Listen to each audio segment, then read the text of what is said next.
Bueno, buenas tardes. El día de hoy tenemos como invitado al contador, licenciado y contador público Javier Pedro Vázquez Santiago. Él es licenciado en Contaduría Pública con mención honorífica por parte de la UAPO, licenciado en Derecho por parte de la Universidad Nacionalista México y maestrante en Derecho Fiscal de la UAPO. Contador público con más de 10 años de experiencia asesorando empresas comerciales y de construcción. Y su despacho es Consultoría Contable Fiscal y Patrimonial. Ok. Contador, buenos días, bienvenido. Básicamente, el día de hoy vamos a hablar acerca del tema del teletrabajo.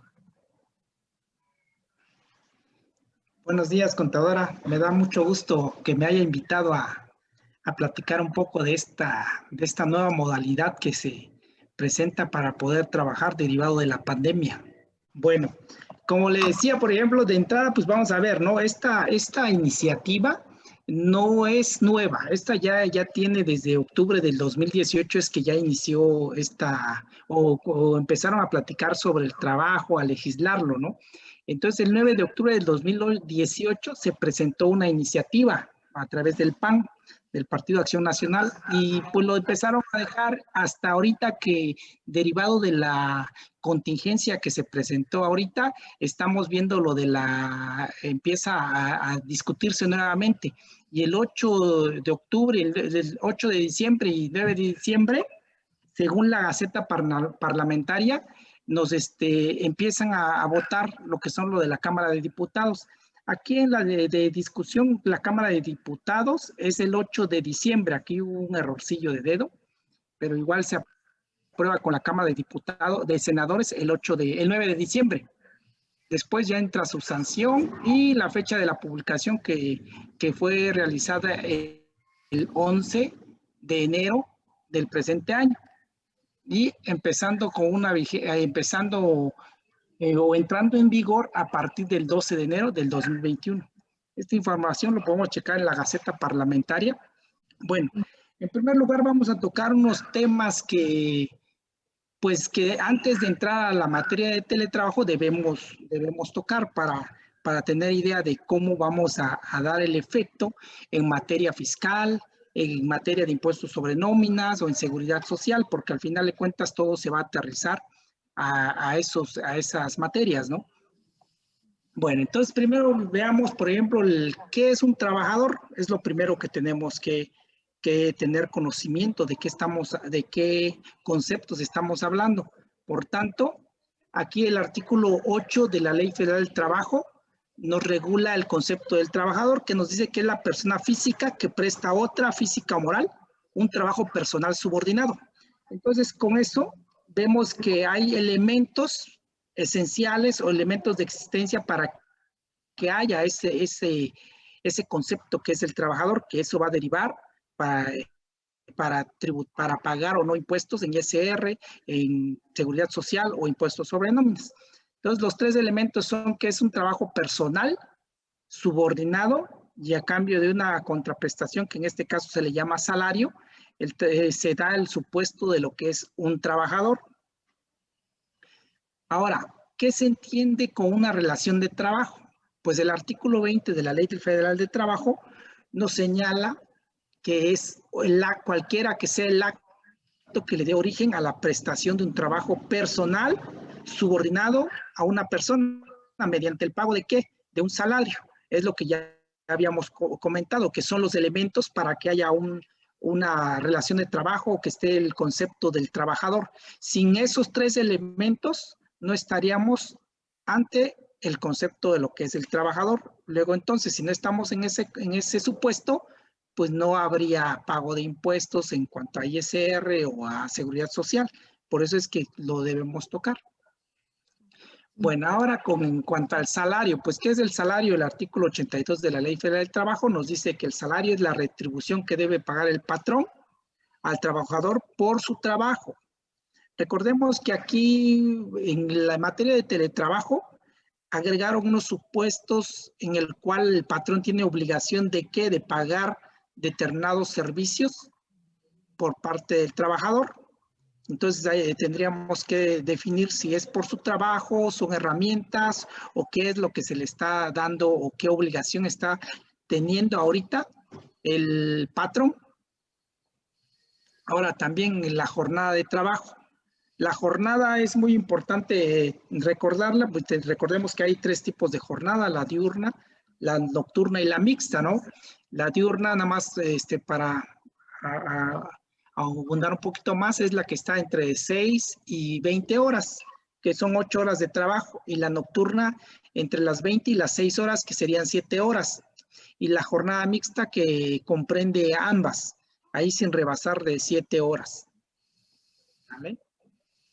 Sí, de acuerdo. Bueno, ahora sí ya entrando a la materia, el primer artículo que se reforma con el teletrabajo es el 311. El 311 tenía en el segundo párrafo, o decía en el segundo párrafo, que será considerado como trabajo a domicilio el que se realiza a distancia utilizando tecnologías de la información y la comunicación.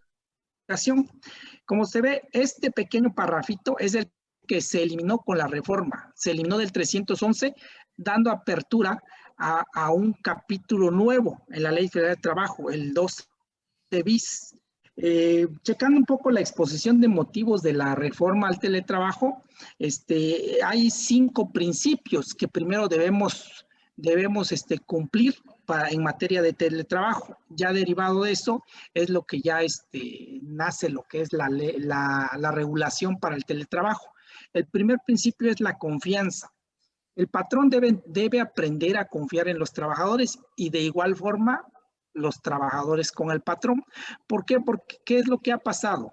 Por ejemplo, en esto de la pandemia, antes de que se reformara, igual en el asesoramiento con algunos clientes, lo que pasaba es que pues, se iban los trabajadores y al marcarles, ellos no estaban atentos a responder las necesidades que tenía el patrón. Y entonces, pues se pierde la confianza de decir, el patrón dice, no, pues no está trabajando, no está de vacaciones el trabajador, entonces él debe estar al pendiente de esa situación. Por eso es que también esto ya se empieza a regular en esta reforma. La soberanía del tiempo es otro de los principios que tiene el teletrabajo, que es lo que el trabajador debe ser capaz de administrar su tiempo, es decir, él y su tiempo en tanto a su vida personal y su vida laboral, porque igual como le comento, en esta situación lo que pasaba es de que se iba el trabajador a casa y de repente le marcaba uno a las 9 de la mañana y todavía no estaba para atender las cuestiones laborales. Ahorita él, por ejemplo, a lo mejor se paraba a las 9, se iba a almorzar y todo eso se perdía. Entonces, algo nuevo también que es un reto para el trabajador en el cual él debe administrar su tiempo, porque pues igual debe separar, tener un área especial, un área en el cual él pueda trabajar sin interrupciones. Porque igual a mí también, en mi caso, igual eso es lo que me pasó, de que no, yo trabajaba y de repente tengo 2 hijos y venían e interrumpían las labores, pero ya después empezamos a platicar y a entender esa situación y después ya empezaron a respetar el espacio de trabajo, que es una de las cosas que debemos cumplir, ¿no? Así es. Sí. Otra también, el otro principio que tiene es el respeto a la vida personal. Como comentábamos, es necesario marcar una línea entre lo que es el trabajo y la vida personal. Y también el patrón debe respetar ese espacio. Por ejemplo, si tenemos un horario de 9 a 7, pues el patrón no debería estar interrumpiendo fuera del horario laboral, es decir, que esté marcando a las 8 porque tenga un pendiente. Entonces, esa parte también es como una obligación ahora que nace del patrón de no interrumpir. Aquí lo correcto o lo que mejor podríamos hacer es de que trabajen por resultados, ¿no? Porque a veces de nada sirve que sea un horario muy amplio si no hay un resultado. Entonces, si tampoco hay resultados, de nada sirve que esté en un horario de más de 9 horas si no hay resultados. Entonces, acá tendríamos que cambiar la modalidad de trabajar por resultados y objetivos, que sería lo ideal para ambas partes, ¿no? El trabajador y para el patrón. Acá Ajá. otra cuestión que vemos con el principio del teletrabajo es la voluntariedad. El trabajo debe ser voluntario, no es obligatorio ni para el trabajador ni para las empresas. Entonces, en cualquier momento, si entran a esa modalidad, podrían regresar al modo presencial siempre y cuando las partes estén de acuerdo. Acá también para que haya una modalidad de teletrabajo no puede ser nada más esporádico, es decir, que se vaya un lunes y en los martes, miércoles, jueves esté ya presente en la oficina. Eso ya no sería teletrabajo.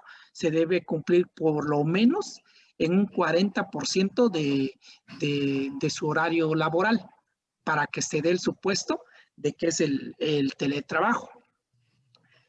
Igual lo que es la reversibilidad, lo que ya comentaba, que puede ser reversible lo que es el teletrabajo en cualquier momento. ¿Sale?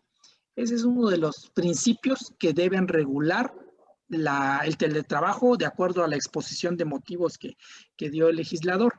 Ahora vamos a entrar un poquito ya en materia. Pues ahí diríamos, ¿qué es el teletrabajo? Pues ya ahora el 330A de la Ley Federal de Trabajo nos habla del teletrabajo en sí, ¿qué es?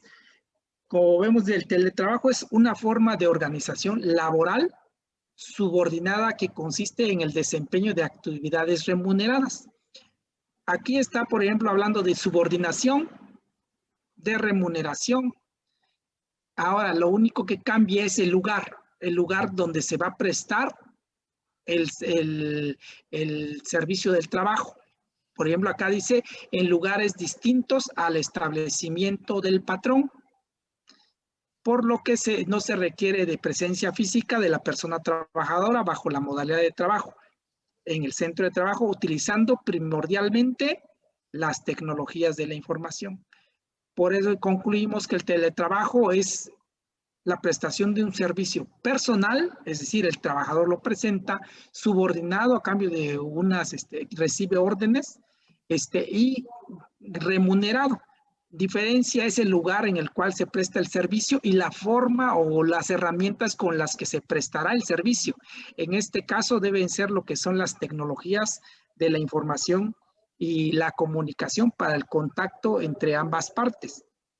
Esa es la clave del teletrabajo. Ahora, la persona trabajadora en modalidad de trabajo será, como le decía, que preste el servicio que personal remunerado y subordinado en lugar distinto a las instalaciones de la empresa o fuente del trabajo. Ahí está la clave. Ese es el segundo párrafo del artículo 330A. Así es. Ahora, como le decía, antes no tenían el concepto de qué se entiende por tecnologías de la información y comunicación. Entonces, en su tercer párrafo ya nos señala, para efectos de la modalidad del trabajo, se entenderá por tecnologías de la información y comunicación al conjunto de servicios de infraestructura, redes, software, aplicaciones informáticas y dispositivos que tengan propósito facilitar las tareas y funciones de los centros de trabajo. ¿Qué es lo que podemos ver aquí? A lo mejor ya muchos ya están implementando nuevas formas de trabajo que trabajan en la nube, lo que es el Dropbox, el Google Drive, OneDrive, iCloud. Hay muchas formas de poder trabajar y poder implementar y ver si el trabajador realmente está haciendo su trabajo. A través de las aplicaciones, por ejemplo, en este caso el Dropbox, por ejemplo, si están en un equipo de trabajo, el Dropbox como que envía notificaciones de qué archivos se están moviendo, qué se está modificando y todo. Entonces, de una u otra forma, el patrón también ya debe implementar nuevas formas de trabajar para poder supervisar al trabajador, para poder monitorearlo, porque pues sin eso también no tendríamos las herramientas para en determinado momento a lo mejor levantar una acta administrativa en el caso de que no esté cumpliendo con su trabajo, ¿no? Esa es una de las cosas que hay que tomar en cuenta ahorita con estos cambios. Hay que aprovechar la tecnología en ambas partes, tanto para el patrón como el trabajador. Incluso hay empresas Y tableros de información de avance de cada uno de las personas que los utilizan. Eso sería también interesante tal vez implementar. Ok, gracias. Sí, continuamos. bueno, como hace rato ya comentaba, pues las disposiciones, por ejemplo, del presente capítulo, dice cuando sea más del 40% en el domicilio de la persona trabajadora es cuando ya se da la modalidad de trabajo. Ahí hay que hacer una regla de tres, de pues sacar el porcentaje de cuántas horas trabajan a la semana para ver si llegamos a ese 40%. En el caso que no lleguemos al 40%, pues no será esa modalidad de trabajo. Por tanto, pudiéramos ver la posibilidad de que no tuviéramos esas obligaciones que nos impone la Ley Federal del Trabajo, siempre y cuando sea menos del 40%. Ese es uno de los puntos que podríamos considerar. Como igual dice, no será considerado teletrabajo aquel que se realice en forma ocasional o esporádica. Igual, pues, si es un día, el lunes nada más lo trabaja en línea, pues no consideraríamos como teletrabajo esa situación. Ahorita aquí en este caso, lo que más están preocupados los patrones son las obligaciones igual ya se le cargan a él, ¿no? Ahora también el artículo 330B nos habla de requisitos adicionales a los contratos. Recordemos que para que haya una relación laboral, lo primerito que debemos hacer es el contrato laboral, en el cual se ponen las cláusulas de información del trabajador, del patrón y la forma en que vamos a trabajar. Aquí es la clave desde donde nosotros podemos planear tanto fiscalmente, tanto tener más obligaciones patronales y derechos también del trabajador para que podamos tomarlo muy en cuenta. Acá los requisitos adicionales del contrato para esta modalidad, señalo los más importantes: la naturaleza y características del trabajo. Aquí tendríamos que señalar específicamente cómo va a ser el trabajo en esta modalidad, cómo vamos a supervisar al trabajador, cómo vamos a implementar esas políticas o qué sanciones tendrán los trabajadores en el caso de incumplir. Acá, por ejemplo, el monto del salario, fecha y lugar. Acá es muy importante que ya cambie, porque ya el lugar de trabajo no sería en las instalaciones del patrón, sino sería en las instalaciones del trabajador, y aquí ya se pondría en lo que es el lugar de trabajo. Acá también tendríamos que ver lo que es el equipo y los insumos de trabajo. ¿Qué es lo que se le va a dar al trabajador? ¿Qué es lo que se le va a pagar en el caso de que paguemos lo que es luz, su Wi-Fi? Nosotros, desde el momento en que pongamos mediante el contrato laboral esta situación, es como lo podemos hacer estrictamente indispensable para cumplir con el requisito de indispensabilidad en materia de impuesto sobre la renta. Entonces, aquí sería clave para detallar que se le va a dar el equipo de trabajo, que va a tener la responsabilidad de cuidarlo, también porque luego de repente le da a uno las sillas, le da a uno las computadoras y no les dan un buen uso. Entonces también aquí podríamos poner las responsabilidades que pueden tener lo que son los trabajadores. Por eso es que es muy importante cómo redactar este nuevo contrato. Aquí la fracción 6 igual nos señala los mecanismos de contacto y supervisión. Tendríamos que plasmarlos. ¿Para qué? Para que en un momento dado, si no cumplen, nosotros tener elementos para levantar un acta administrativa o sancionarlos. ¿Por qué? Porque si no nos quedamos, en el caso del patrón, se queda desprotegido por no tener los elementos en determinado momento si hubiera algún problema con el trabajador. Ese es algo de las cosillas, de los detalles que debemos tomar mucho en cuenta. ¿Para qué? Porque deriva para lo que hagamos en cuanto a la planeación de los impuestos. Sí. Bueno, acá es el 330 y el 330C y el 330D nos habla del teletrabajo, pero que esa modalidad debe incluirse en el contrato colectivo cuando hablamos de sindicatos. En el caso de que los patrones no cuenten con un contrato colectivo, entonces tendríamos que incluirlo en lo que es el reglamento interior de trabajo. Por eso sí es importante que ya empecemos a modificar y a agregar lo que es el teletrabajo en el reglamento interior, si es que no hubiera o lo que es un sindicato, ¿no? Ahora, acá vamos a ir con lo que son las obligaciones de los patrones. El 330E nos habla de las obligaciones. Resalto algunas que son las más importantes y de las que más se ha hablado últimamente, ¿no? En el caso es de que el patrón tiene la obligación de proporcionar, instalar y encargarse del mantenimiento de los equipos. Muy importante que se relacione con el reglamento interno de trabajo o desde el contrato, en el cual nosotros tengamos una cláusula donde también ellos se hagan responsables de qué, del cuidado de los activos que se les otorguen para realizar su trabajo. Entonces, en este caso estamos hablando de que son herramientas de trabajo. No habría problema. Aquí esto sería, para efectos de las empresas, pues ya los tienen en sus activos y serían deducibles mediante una deducción como activos fijos, ¿no? Ahí en ese caso. En el otro dice que hay que darles equipos de cómputo, sillas ergonómicas, impresoras, entre otros. Acuérdense que a lo imposible nadie está obligado, ¿no? Por ejemplo, si aquí en la oficina no son ese tipo de sillas, son otras, pues esas son las que nosotros podríamos otorgar. También el pago de los salarios en las formas y fechas estipuladas, eso ya está, no habría algún otro detalle. Los costos derivados del trabajo. Dice, asumir los costos derivados del trabajo es lo que ha habido mucha controversia en este sentido, ¿no? Porque, por ejemplo, hay más cargas para lo que es el patrón, independientemente de estar acá, que yo debo pagar los servicios de telecomunicación y la parte proporcional de electricidad. Imaginemos que yo tengo 10 trabajadores y es necesario el internet.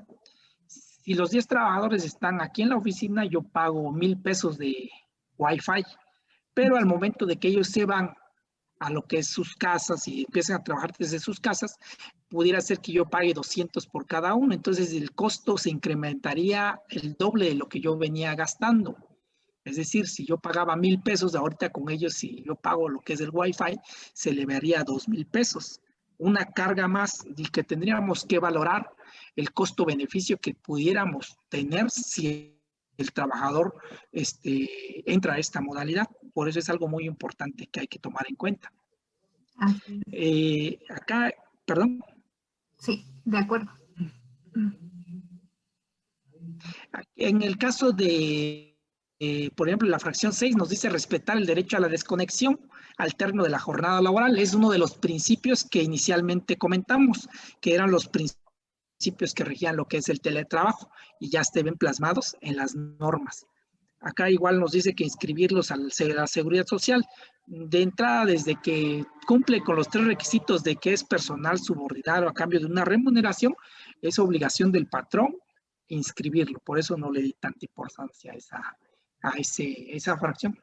Ahora vámonos con las obligaciones de lo que son los trabajadores.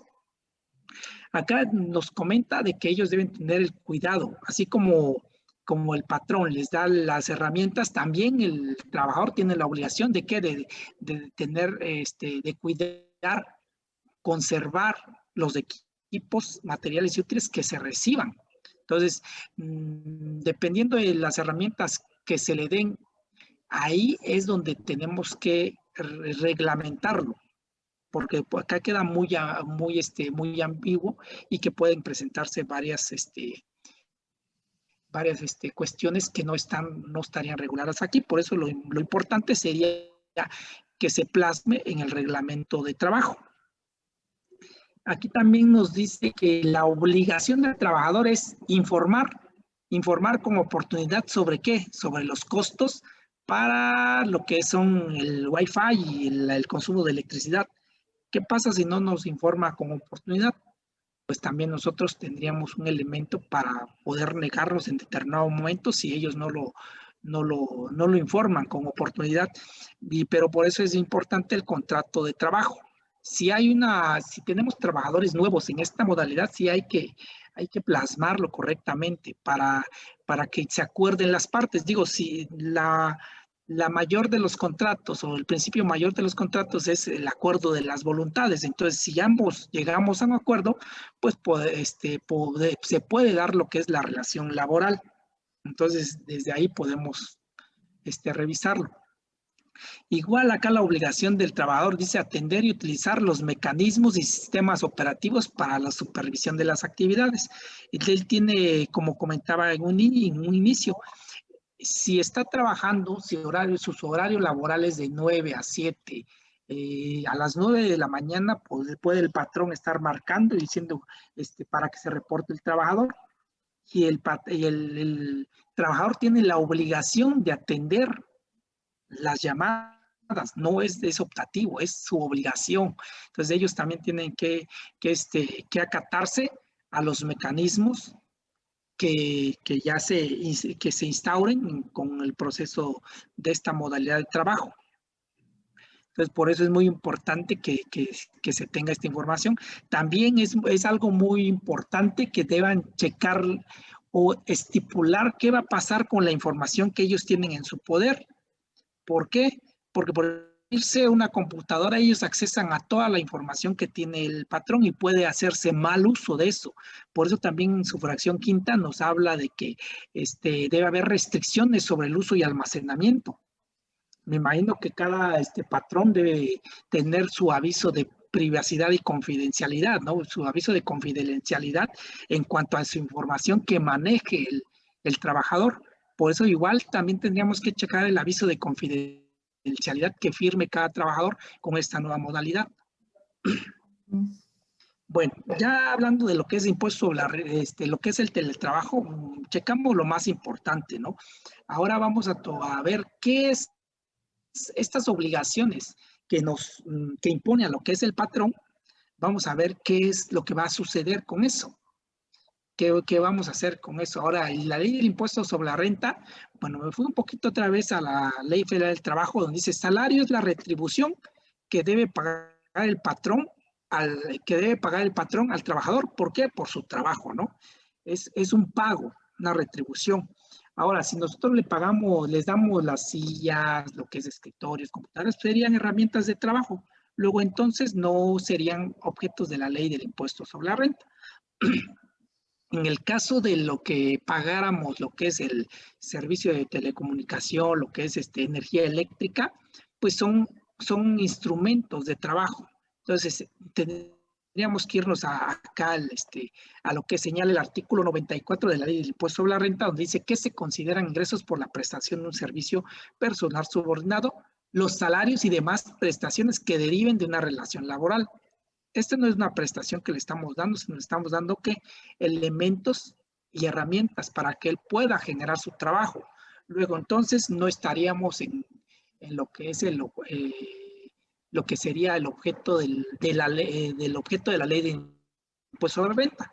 Tampoco sería un ingreso exento porque no está dentro del artículo 93 de la ley de impuesto sobre la renta, pero tendríamos que agregarlo en lo que es el CFDI.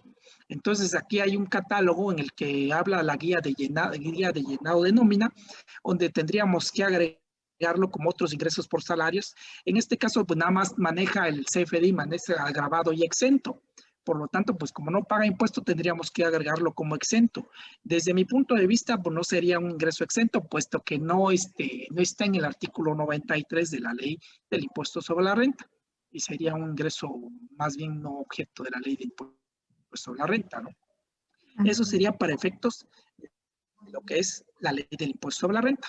En el caso de la seguridad social, pues recordemos que el 27 de la ley del seguro social nos habla cuáles no se integran, qué conceptos no integran para efectos del seguro social. Y pues dice el artículo 27 textualmente dice, el salario base de cotización se integra con los pagos hechos en efectivo por cuota diaria, gratificaciones, percepciones, alimentación, habitación, primas, comisiones, prestaciones en especie y cualquier otra cantidad o prestación que se entregue al trabajador por su trabajo. En este caso, no estamos entregando ni una prestación, no estamos entregando efectivo ni cuota diaria.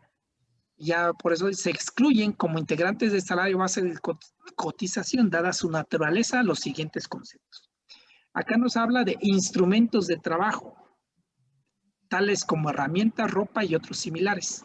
En este caso sería un instrumento de trabajo lo que se le estaría otorgando al trabajador para que pueda cumplir con sus labores. Luego entonces, para efectos de la ley del Seguro Social, no sería base integrable. Por consecuencia, el Infonavit tampoco sería, porque es la misma, es el mismo, excluyen lo mismo. Entonces, se aplica lo mismo para lo que es la ley del Infonavit.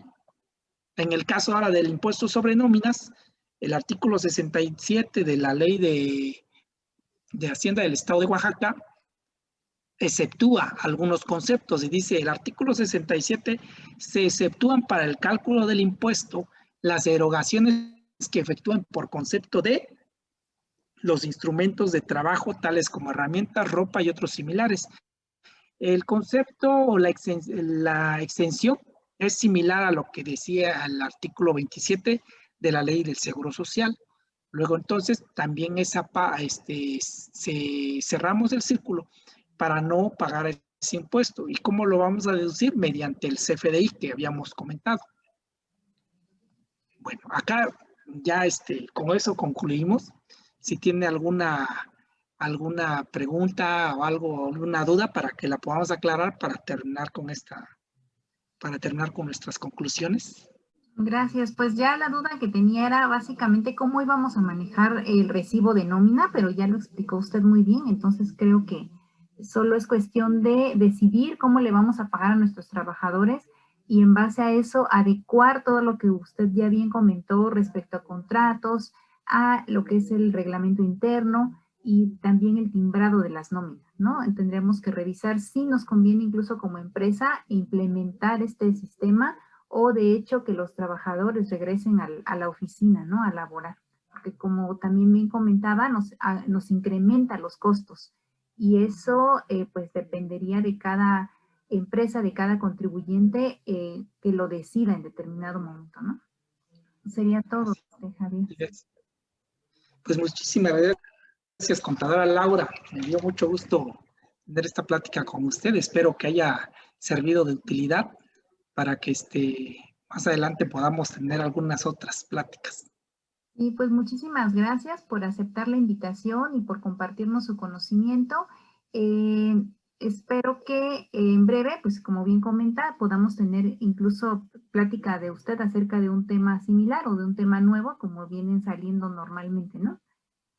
Pues sí, ¿algo que quiera usted agregar, contador? No, contadora, sería todo de mi parte. Muchísimas gracias por la oportunidad. Pues bueno, entonces, muchas gracias. Que tenga un excelente día. Gracias, que esté bien. Hasta luego.